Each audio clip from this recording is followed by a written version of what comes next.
Good morning, and thanks to everyone for being here today. I have the pleasure of announcing my plan to drive further economic development and more capital investment into the great state of Mississippi.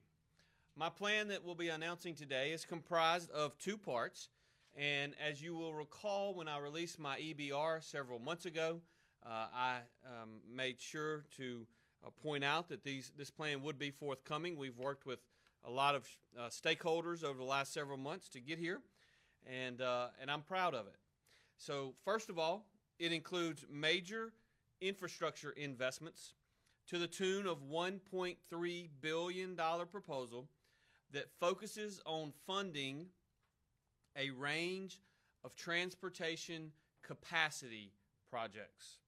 These projects include actions such as widening Mississippi's highways, pavement rehabilitation and restoration, and interchange improvements. My plan today also will announce investments that I've selected for $57 million for site development programs around the state. Now, as you can see from this very large map flanking me, my plan does not just cover one part of Mississippi. It covers every region of our state, from North Mississippi to the Delta and to the coast. My proposal is an actionable plan that will increase further economic growth and set up our fellow Mississippians for further prosperity. But before I talk about where Mississippi should go, I want to talk a little bit about where Mississippi has been. As I mentioned recently during my State of the State, really, really good things are happening in our state. Unemployment is at an all-time low. The high school graduation rate is at an all-time high. And kids in Mississippi are learning more than ever before. Last year, we landed a record $6 billion in new private capital investment, more than 7 times the previous average of approximately $900 million a year before I became governor. And in addition to that, we finalized the largest economic development project in Mississippi history, a $2.5 billion capital investment that will create 1,000 new jobs in the Golden Triangle that pays approximately $100,000 per year. It's safe to say that in Mississippi, we have a lot to be proud of. But we're not going to rest on our laurels when it comes to the string of economic wins our state has had over the last several years. There's more to accomplish, and we're ready to hit the ground running.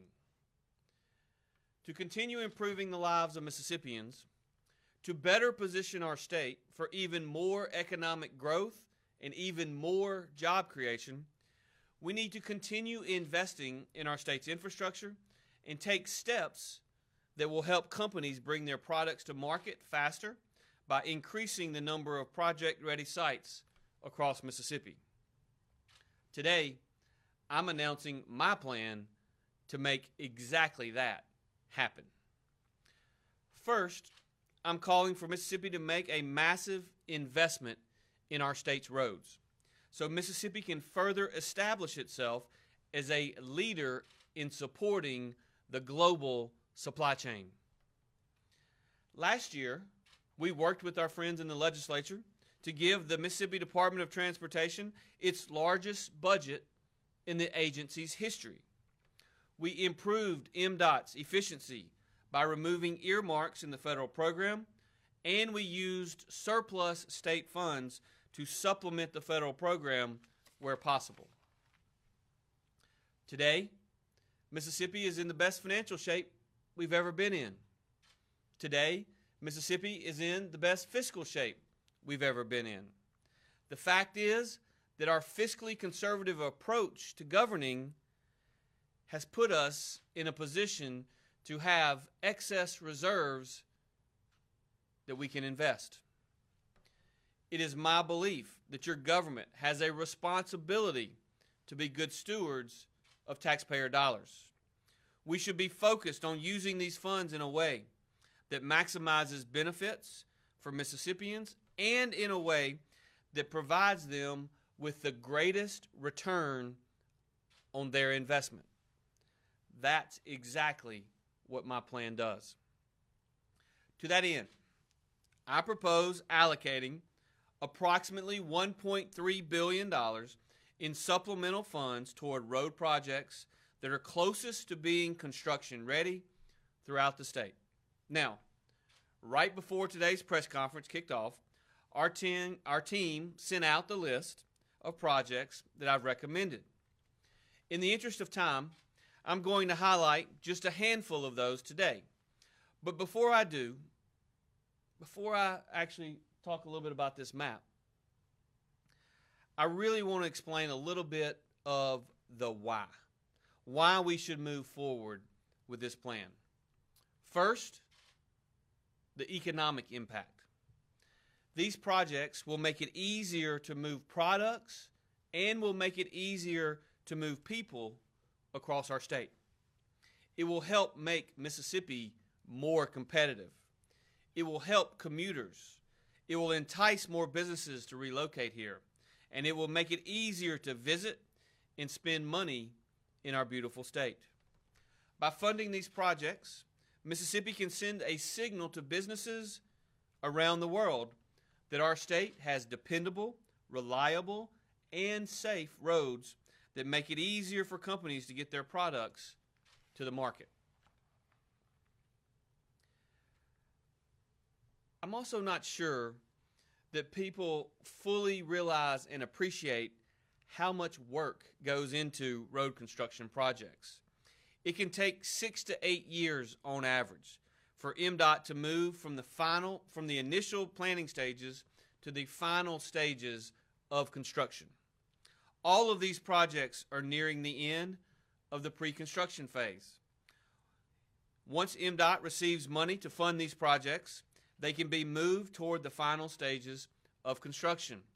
The vast majority of these projects are in MDOT's 3-year plan. If they are not funded, they will simply sit idly by. Second reason that the time is right is inflation. Thanks to wasteful spending out of Washington, D.C., inflation in America has skyrocketed. Every day we wait, these projects become more expensive. Again, that's exactly why the time is right to make these investments now. I'd like to note that while the yellow highlights the specific projects in this proposal, this plan would benefit all of Mississippi. I am proposing funding some of the most construction-ready projects in the state. The launch of these 19 projects would move up every planned construction project that is also in the pipeline. This will advance other critical efforts up the list for future funding opportunities. In addition, for those of you who have been around a while, you may remember that when I was Lieutenant Governor, we created the Emergency Road and Bridge Repair Program. I am calling for an additional investment of $100 million this year into the Emergency Road and Bridge Repair Program. These dollars will be specifically directed to support funding for local roads and bridges. All 300 municipalities and all 82 counties across Mississippi are eligible to apply for these funding opportunities. This program, in my view, has been one of the most popular programs that the legislature has created over the last 10 years because it helps on local roads and local bridges. Now, I want to spend just a moment to highlight a few of the proposed projects that I believe will fundamentally change the infrastructure capacity of our state. I want to start in the north part of the state of Mississippi in DeSoto County. I am proposing $124 million to widen and improve I-55 in DeSoto County. This improvements would be the next phase of widening I-55 coming south from Goodman Road to Church Road. Now, many of my friends in DeSoto County and across the state would tell you that some would tell you that it should come to Star Landing Road, and others would tell you that it should come to Hernando, a 6-laning, and they're all right. I completely agree with that. In fact, I believe that I-55 needs to be widened all the way to Senatobia at a minimum, and eventually to Batesville. Because the reality is, when you look at this region of the state, economic growth is happening every single day. The next phase of accomplishing that, which is our ultimate goal, is to widen I-55 from 302, which is Goodman Road, to Church Road. In addition, if you come here to Lafayette County, some of you have gone to Oxford, and the interchange, if you will, at Highway 7 and Highway 9 is challenging, to say the least. And so today I am proposing an $150 million to improve that interchange and expand capacity going north of Highway 6. Again, a project that is badly needed. In addition to that, if you come over to Marshall County and then ultimately to Tippah County, this particular plan proposes completing the expansion of Highway 15 in Tippah County from the Tippah Union County line all the way north of Ripley. Again, I believe that that's a project that should be a priority. I believe that ultimately, to move both people and goods, we need to get that expansion done all the way to the Tennessee state line. But the next phase, which is ready for funding, is that stretch from north of Ripley to the Union County line. As you come down to central Mississippi, there is proposed funding in this particular plan in Lauderdale County, approximately $10 million to widen Jimmy Rogers Parkway to Russell Street, which again opens up, in my view, some of the economic development sites that the county currently owns to future economic development.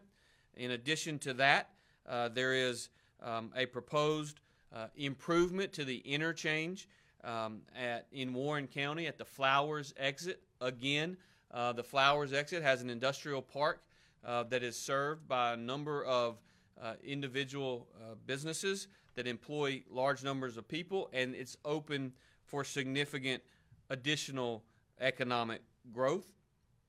When you come down, moving along down to the south part of the state, there's a large number of projects.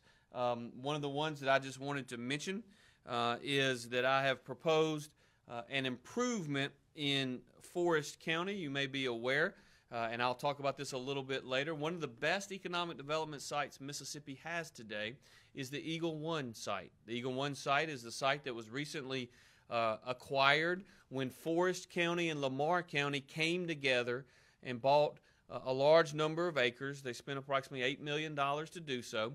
One of the roads, Highway 11, that serves that particular site, the interchange at Highway 11 and I-59, needs significant improvements if we're going to see the kind of multi-billion-dollar CapEx project locate there, and I have proposed doing exactly that. And again, there will be, I can talk specifically about most all of these projects as we get towards the end of this briefing. Now, at this time, I'd like to move away from the larger $1.3 billion capital investment that I have proposed and talk about the $57 million in projects that we are announcing today. You may remember that I went to the legislature last year and asked them for $100 million in site development grants, because the thing that we have heard repeatedly over the last several years is how important speed to market is. One of the reasons we were successful in attracting SDI to the Golden Triangle is because that site there, which was approximately 2,000 acres in total, was site ready for them to get producing, because obviously in the world of economic development, economic growth, and business, time is money. We're working to get more projects and more sites around the state project ready. I asked for $100 million. They gave me authority to spend $50 million, which again was a good first step, and we're asking again for an additional $100 million this year. But we took that $50 million and we leveraged it with approximately $9 million in ARC funding, Appalachian Regional Commission funding, which is in which we partner with the federal government on, and are announcing a large number of sites across Mississippi. You can see from here, the red triangles are MDA sites. These are part of the 30 economic development project sites that we have identified. If you look at the green squares here, these are actually the approximately $10 million that we are proposing and announcing in grants for infrastructure in and around our ports around the state. And as you can see, the Tennessee Tom-Bigby ports fared quite well as the two of the major ports down on the Mississippi Gulf Coast. My view is that these investments into these sites will go a long way towards giving Mississippi the competitive advantage we need to land even more economic development projects and ultimately deliver more high-quality, better-paying jobs for Mississippians.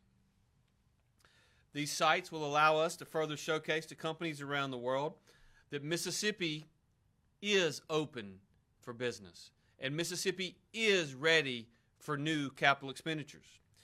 As I mentioned earlier, speed to market is critical in today's economy, and Mississippi is in an ideal position to meet the needs of today's capital investors.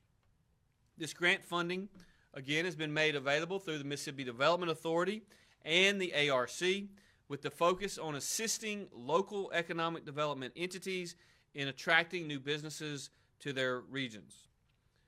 My focus in selecting these projects was to maximize economic opportunity and encourage further capital investments into our state. Again, the full list of investments has been forwarded to each of you in the media, I believe, and so I'm sure there will be specific questions, but I wanted to just highlight a few of those. The largest project announcement today, amongst the nearly $59 million, is approximately $9.9 million to the Eagle One site that I mentioned earlier.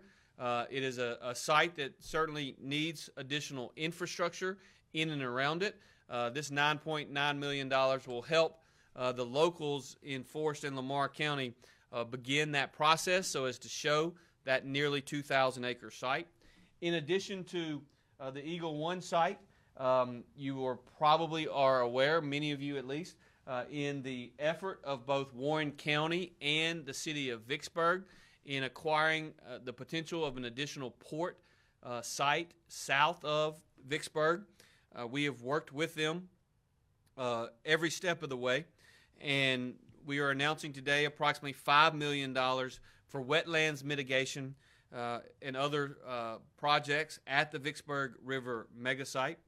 In addition to that, we are announcing today a $4 million capital investment into storage and staging at the Port of Pascagoula River Harbor. We've had a number of great announcements down there, and we believe tremendous opportunity there at the Jackson County Port.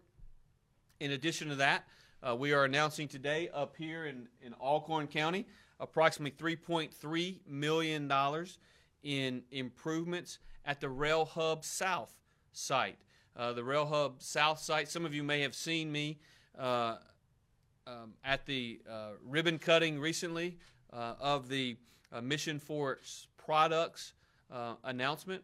That is a new approximately $200 million, approximately 170 to 180 employee facility that was one of the first economic development projects that we announced that made the decision to go to Alcorn County. This particular Rail Hub South site has significant additional land south of there. This Rail Hub South site is one of the few sites, not only in Mississippi, but in North America that has not one but two railroads serving it.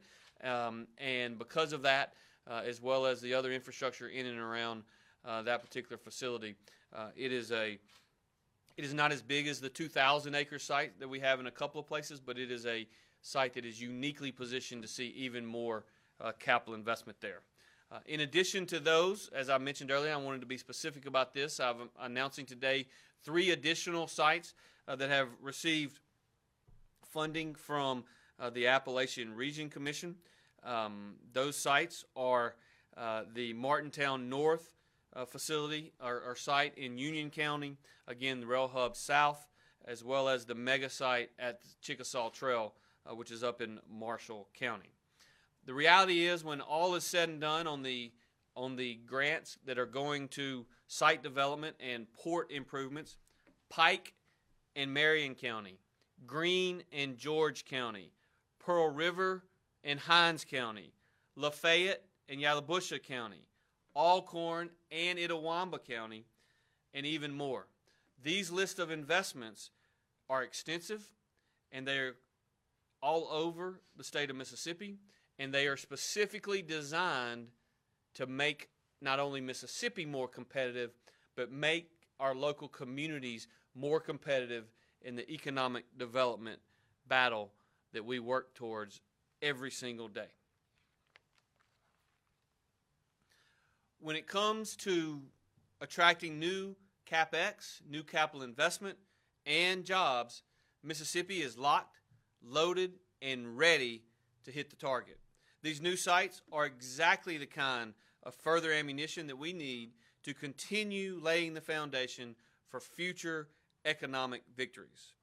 Last year, together, we celebrated an incredible accomplishment, securing the largest economic investment in our state's history. I know that our state is ready for even more similar announcements, and that's why we're investing in these sites and why we're investing in transportation infrastructure. We are literally constructing the future of Mississippi, one road and one project at a time. The future of our state is bright. Now, thank you all for coming. I sincerely appreciate it. I'd be happy to take any questions. I would prefer that we focus on this initially, and then if there are other questions that reach other topics, we can always come back to it. So we'll start over here with Ross. Governor, where's the $1.3 billion coming from? And don't you need to get buy-in from MDOT, because isn't this their prerogative to be doing transportation projects? Well, so 2 questions. Where's the $1.3 billion coming from? The good news is that our economy has been on fire the last 3 to 4 years, and because of that, we have collected significantly more revenue as a state than even the legislature appropriated. And so literally in this current fiscal year, which we are now 7 months in, if you look at the end of January, we've collected over $500 million more than was projected in the first 7 months. And the legislature didn't appropriate 100%, as well as they never do, nor should they. They didn't appropriate 100% of what they expected, and we've still collected $500 million more than was projected. In addition to that, we have a capital expense fund, which has more than enough money in it to fund the entirety of this $1.3 billion, if you don't even include the $500 million in excess in this year alone. And so where does the money come from? The short answer is revenues that we have collected over the last 3 to 4 years that are sitting in a state account ready to spend. So that's the first answer.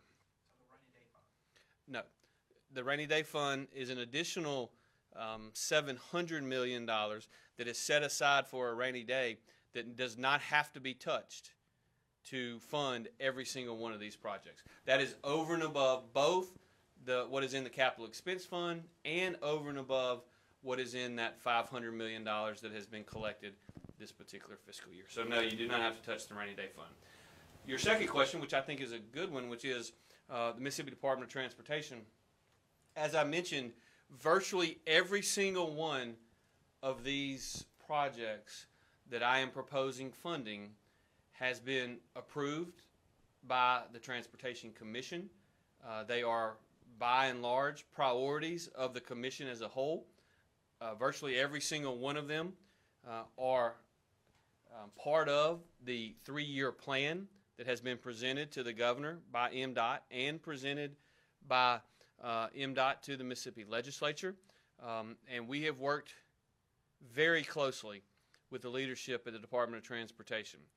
Again, the decision that has to be made is these projects have done literally years of pre-planning, pre-engineering, pre-construction to get us to this point, and these projects, because of that, are ready to go on the construction phase.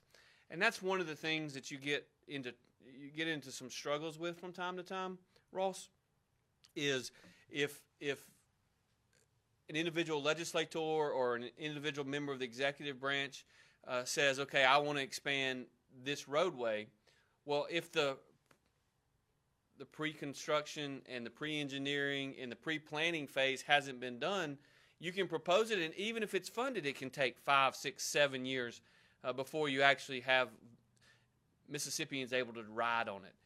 Virtually every one of these projects, if they are funded, then MDOT, over a short period of time, can go out to bid to fund the construction. Jeff? To follow on that, I would assume some of that is already funded in MDOT's budget or would come out of there. Do you have a total number of what you're going to ask the legislature for? It's approximately, it's just shy of $1.3 billion, which includes $100 million for the local system bridge repair program, which again is a program that has been established since the lottery was created. That particular program is created to fund significant additional monies for bridges and roads in our local communities where cities and counties and others have the ability to apply for. So that's about $100 million of it.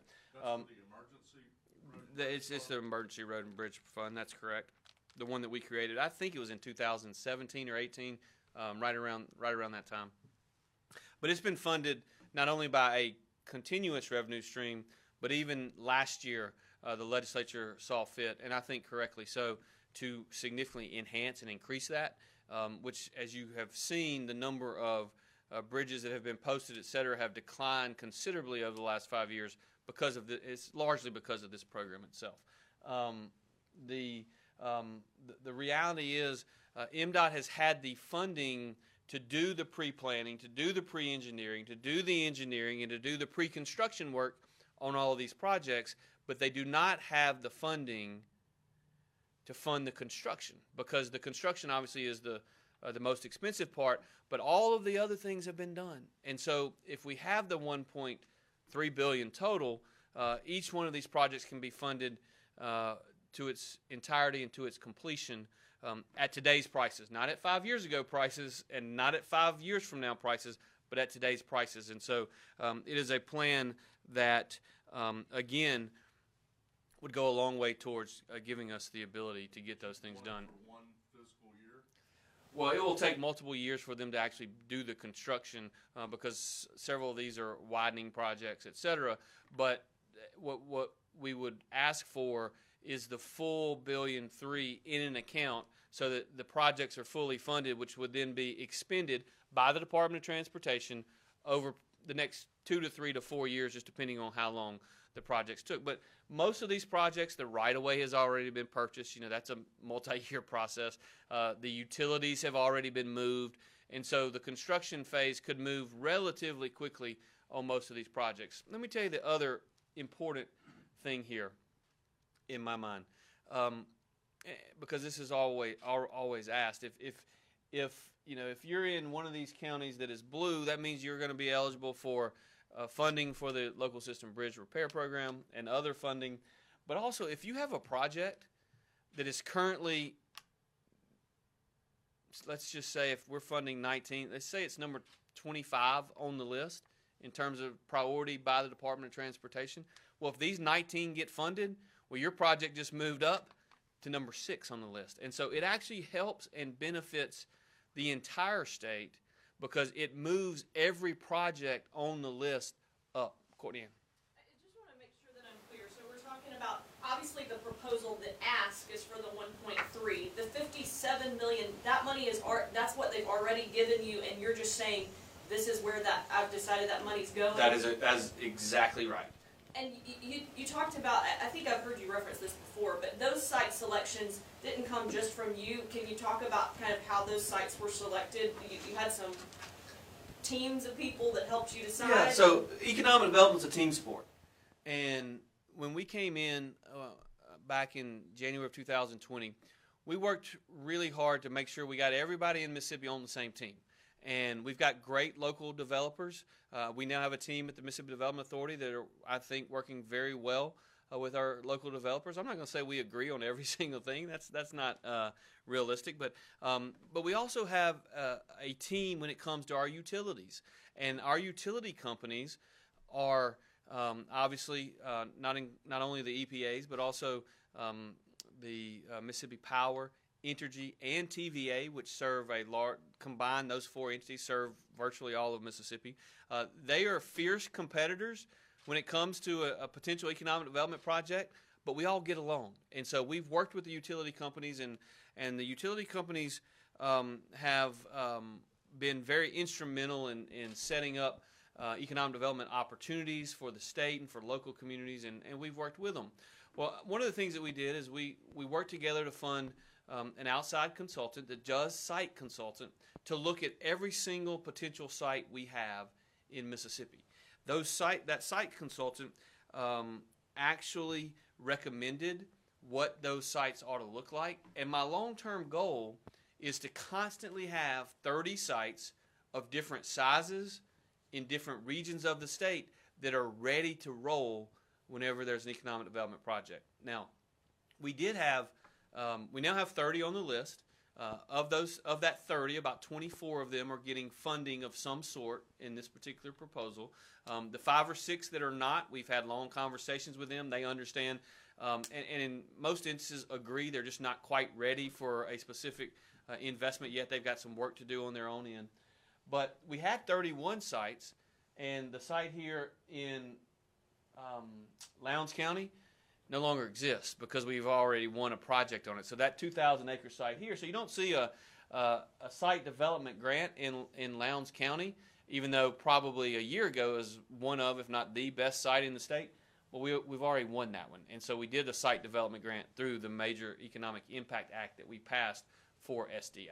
I'm going to go to the screen for once and we'll come back. Great. Thank you, Shelby. Thank you, Governor. The question I have for you, even though it's kind of indirectly talking about this, Governor, but you have for years been behind the cutting of the income tax from what you had said would help economic development. How is this going to go along with that? Yeah, so thank you for that question. I do appreciate it. I want to just remind you what I said earlier. Every one of these dollars and every one of these projects can be funded with money we've already collected. So that's money that we collected in the past. It doesn't depend on any future revenue to fund these projects.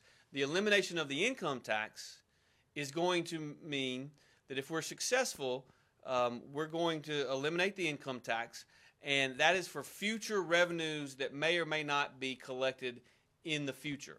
But again, when you have an annual operating budget this year of $6.4 billion, which is approximately what the legislature appropriated last year, and you're expecting to collect somewhere in the neighborhood of $8 billion, that means that the government charged the taxpayers $1.6 billion more than what the taxpayers are actually spending on the operations and functions of state government. That's the money going forward that we think very strongly that the government, the state, we ought to let you keep more of your money, because we think in the end, if you're allowed to do that, then you're going to spend it growing our economy, whether you're a small business owner, whether you're a large business owner, or whether you're an individual Mississippian. You know better how to spend your money than government ever will. And this is exactly the same argument that some of my friends on the other side of this issue argued 7 years ago when we had the largest tax cut in Mississippi history, that our revenues would decline considerably. They have not. In fact, they have spiked. It's exactly the same argument that some of our friends on the other side of this argument have said, that cutting taxes last year is going to significantly reduce state revenue. Revenues continue to come in. It's because our economy's on fire. We have more people working. The people who are working, their per capita incomes are up almost 20% in the last 3 years. They have more money in their pockets and they're spending it. So thank you for the question. Good question. Yes, sir. About how much money is in the state's capital expenditure fund? It's about $1.5 billion, which doesn't include the $500 million in overage that's currently in the general fund, because we hadn't, at the year end, we hadn't made the transfers yet. Gotcha. Yes. And the $1.3 billion that you're asking would come out of that fund? Look, it's the legislature's prerogative as to what fund they want to pull it out of, but there's certainly, I think, a combination of the capital expense fund and the general fund, which again is going to collect probably $1 billion at least, maybe even $1.5 billion more than was appropriated this year. They could also take it straight from the general fund. And I will tell you, there's, the legislature made the decision in the largest economic development project in our state to fund that with idle cash, if you will. There's going to be more announcements coming in the future where we're going to go to the legislature and ask for additional infrastructure dollars for specific projects with large capital investments. And so I am a big proponent of being very smart about the way in which we spend those capital expense funds, and very strategic in the way in which we spend those overages in the general funds. So you're just requesting some type of combination of excess revenues from the general fund and some from the state's capital expense? Look, I've been around long enough to know that if I told them a specific way in which I wanted it to be funded, it would definitely not be funded that way.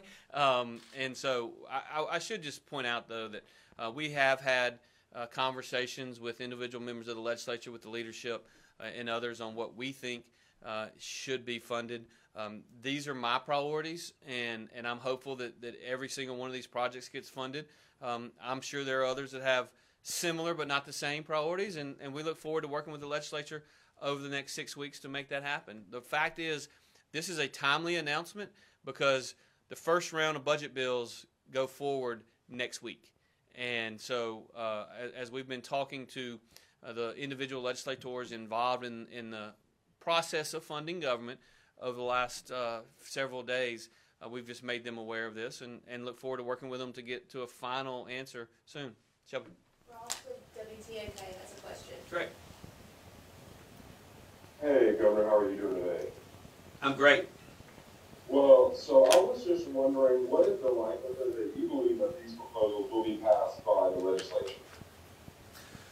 I am forever an optimist when it comes to working with the legislature, and I will tell you that conceptually there's a lot of agreement on this particular concept, and I think that we will see significant support in the legislature from individual legislators, because again, everyone in the whole state will benefit from an investment of this like, and so I'm sure that there will be conversations and negotiations and discussions between the leaders of the House and the Senate and our office, and I look forward to engaging that.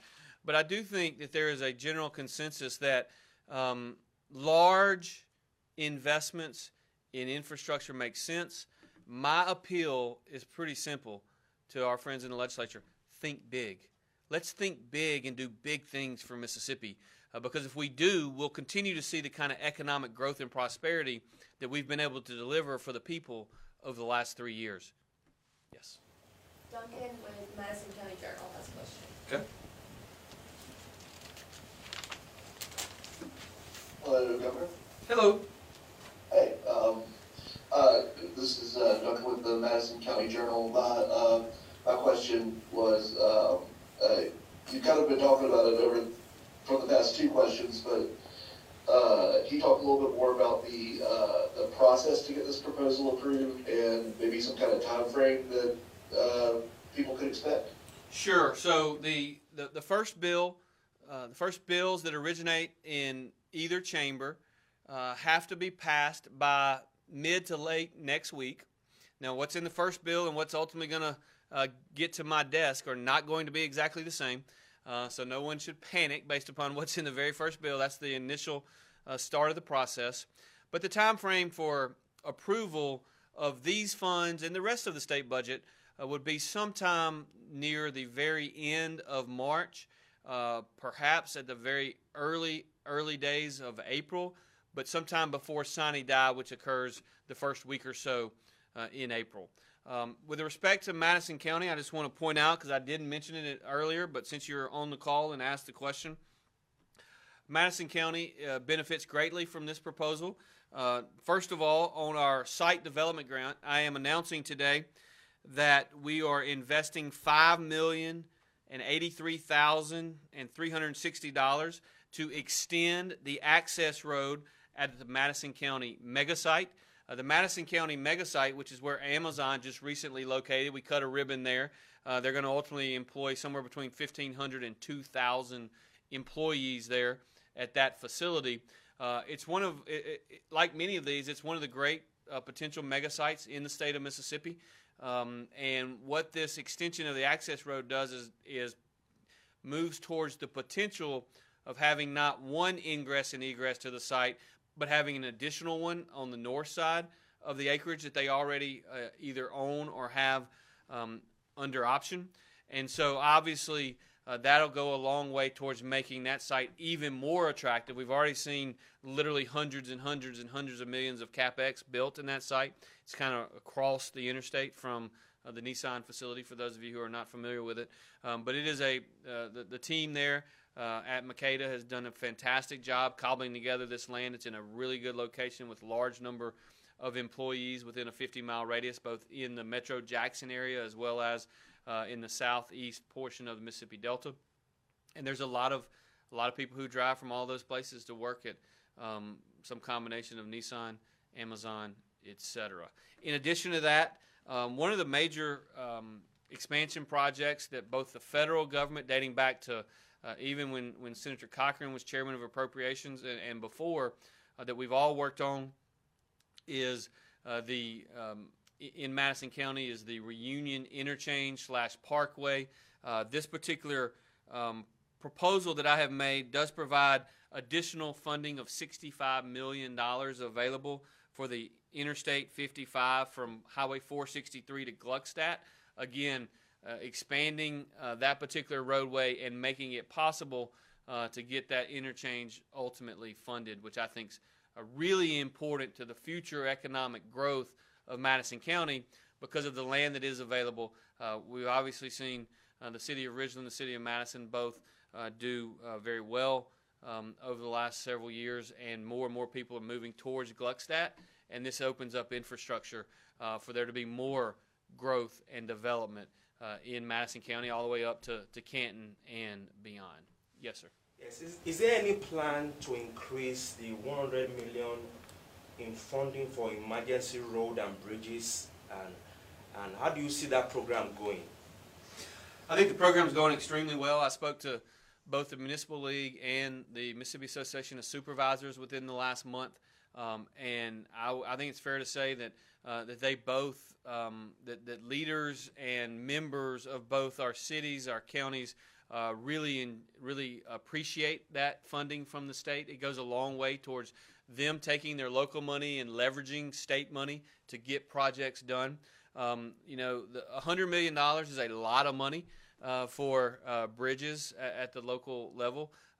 We've probably spent over the last 5 or 6 years somewhere in the neighborhood of I don't know the exact number, but I would guess between $600 and $800 million on that particular program. They get annual funds anyway. This $100 million is a supplement. It's in addition to, and so I see the program going extremely well. The projects have been prioritized. By the way, they've been prioritized not by politicians, but by those who have an interest in both economic growth and development as well as community growth and development. And I think the program's going exceptionally well. I think by and large, on a bipartisan basis across the state, that it is very well received and will do well. Yes, sir. What kind of return do you think Mississippi might see on this investment?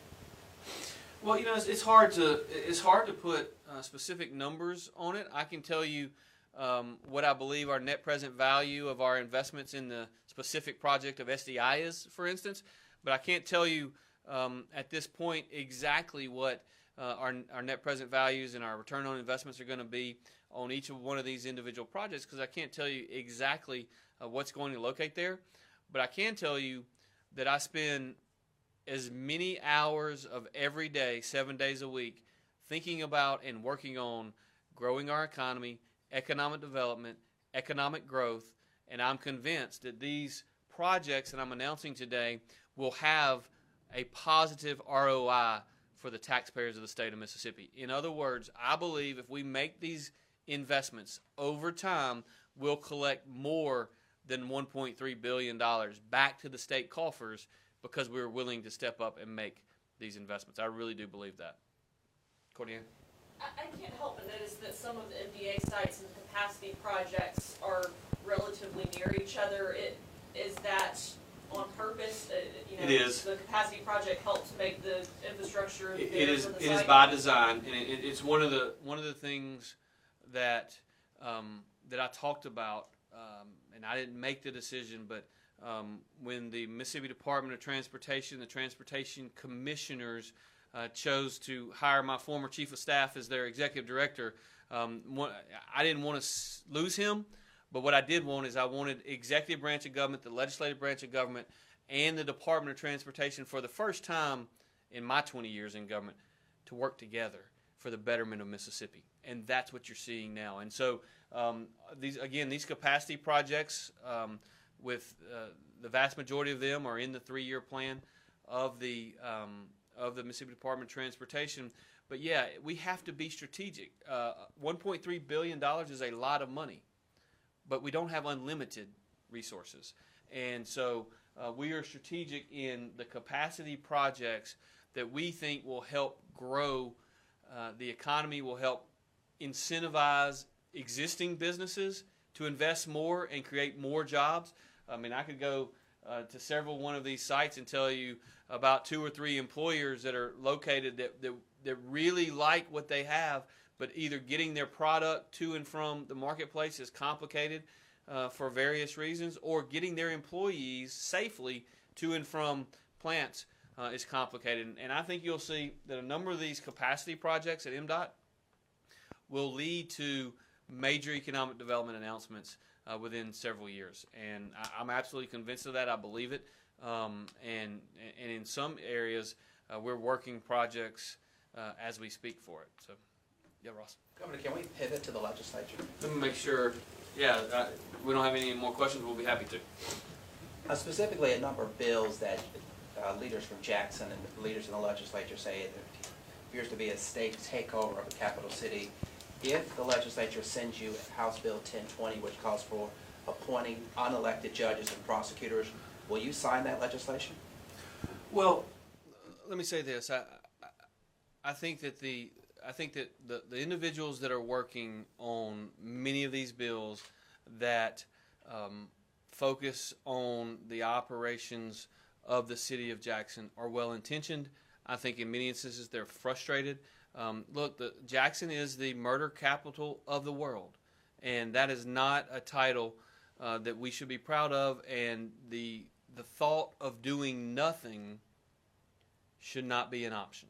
And the state has done a large number of things, and so let's talk about what we've done before to get here and where we are. We obviously are investing millions annually in Capitol Police. I think it's probably true that we have more Capitol Police officers in the city of Jackson than Jackson Police Department does.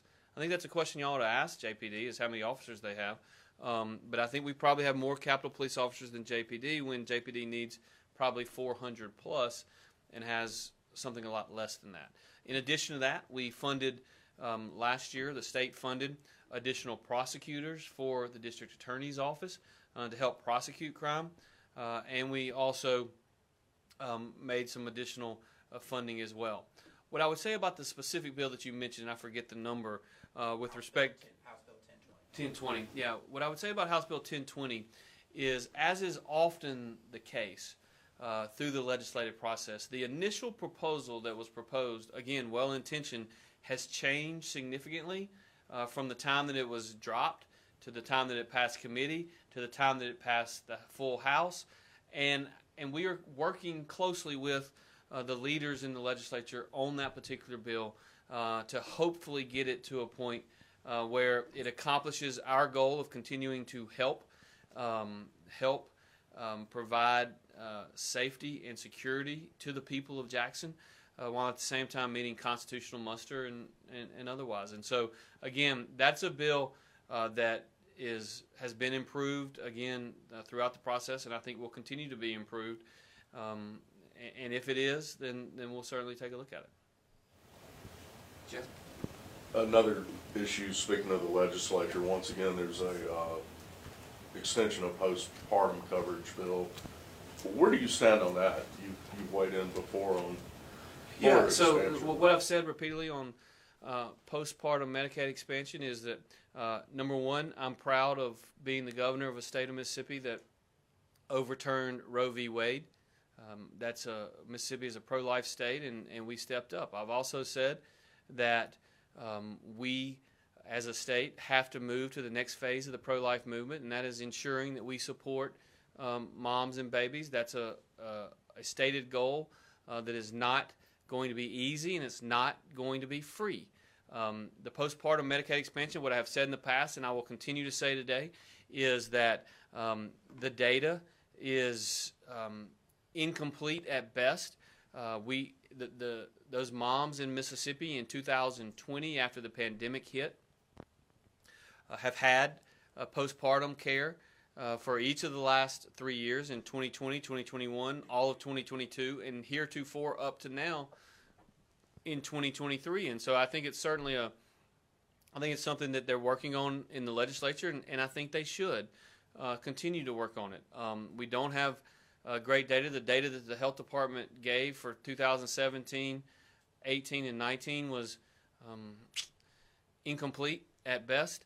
And so, again, that's an issue that we're continuing to work on. I'm continuing to be very interested in the issue, because I do want to make sure that we go above and beyond in our attempts to support moms and babies, because we know that we're going to, in the absence of Roe v. Wade, we are going to have more babies born in our state, which I think is a wonderful thing and a beautiful thing. And we've got to look for a number of ways in which to support them. Yeah, just to follow up on Jeff's question, do you think that the Division of Medicaid did a great job of advertising that, people could receive that services, since they were not, for lack of a better term, kicked off of Medicaid? Well, what I would tell you is, when I got elected, I made it pretty clear to everyone that my job as governor of Mississippi was not to try to hide our challenges, but to try to fix our challenges. And when it comes to that issue, I'm not sure that advertise is the word I would use, but clearly the communication, both from government and from our physicians and our docs and our other healthcare providers, needs to improve over time. We've got to do a better job of making sure these moms, particularly these moms, understand and appreciate the care that is available, and make sure that they are utilizing that care to take good care of themselves, but also to take good care of these newborn babies as well. And so I think that's critically important in this process, is making sure that and the State Department of Health, by the way, has a program in place that I've talked to Dr. Dobbs about over time, and Dr. Edney as well. And I think we all agree that there's a better way in which to, or we need to do a better job of communicating the services that are available to those newborn moms, and as well as, by the way, and it's not just to those who have had the child, but those who find themselves in what might otherwise be an unwanted pregnancy. It's one of the reasons that I am very supportive and have proposed, along with Speaker Gunn, the additional monies for the pregnancy crisis centers. Is many of those pregnancy crisis centers really do have individuals that, if someone has an unwanted pregnancy, if they will, they have individuals at these pregnancy crisis centers that will help coach them through the process. And not only that, there's a large number of, I've talked to someone who has worked for me for a long time who volunteers at her church recently, and there's a lot of those in the faith-based community who are trying to lean into this issue. I spoke to a group of Baptist preachers not too long ago and challenged them that all of our individuals in our faith community need to step up when it comes to these additional pregnancies that are going to occur, and these additional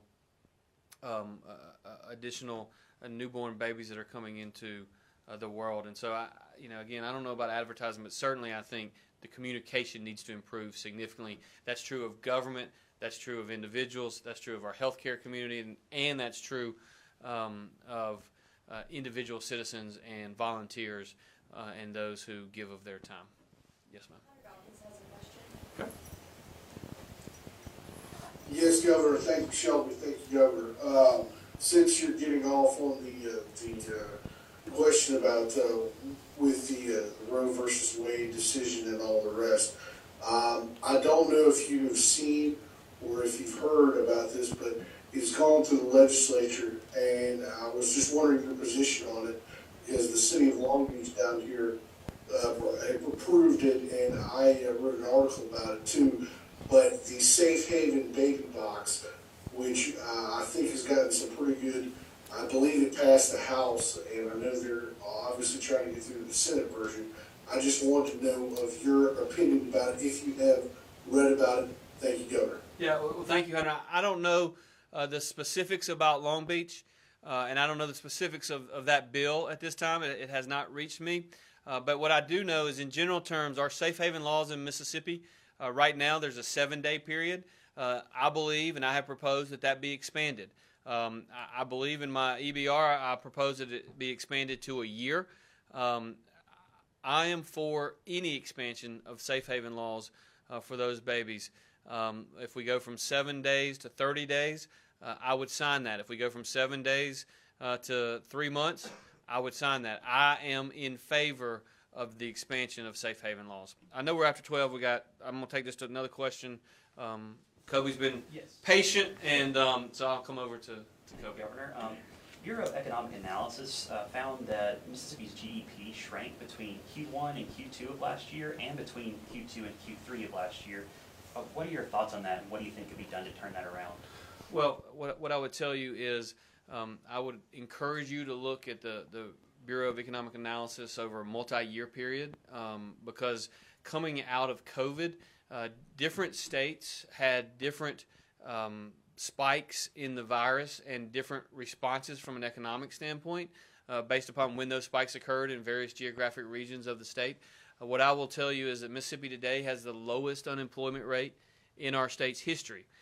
In the old days, we used to have a lot of people out looking for jobs. Today, we have a lot of jobs out looking for people. Our wages over the last 3 years are up 20% in Mississippi. That's almost 5 to 6% compounded, annualized increases in wages. The people who are working here are certainly making more money on average than they've ever made before, and we got to continue working towards that. We got to recognize that our efforts on workforce development and workforce training are working. We are training people for the jobs of the next 50 years, not the jobs of the last 50 years, and we got to continue to do that. To my point earlier about always having things that we need to work on, our workforce participation rate in Mississippi is still too low. We've still got a lot of work to do there in making sure that we get those who are on the unemployment rolls the option of training and getting back in the workforce. COVID certainly complicated that for a lot of single moms, for instance. And we've got to look for ways, and we've made some proposals with respect to ensuring that there's child care available for those moms and others so that they can get back in the workforce. I know everybody's got a question. If y'all will if you'll send me the questions, let me know. It's a little bit after, almost 10 after 12. Comment you made earlier about Jackson being the murder capital of the world, is that true? This number of murders that occurred last year on a per capita basis, Jackson was number one. I believe that is correct, yes. There's a bill to take over Jackson Water. Do you support that? Do what now? To take over Jackson Water system, the bill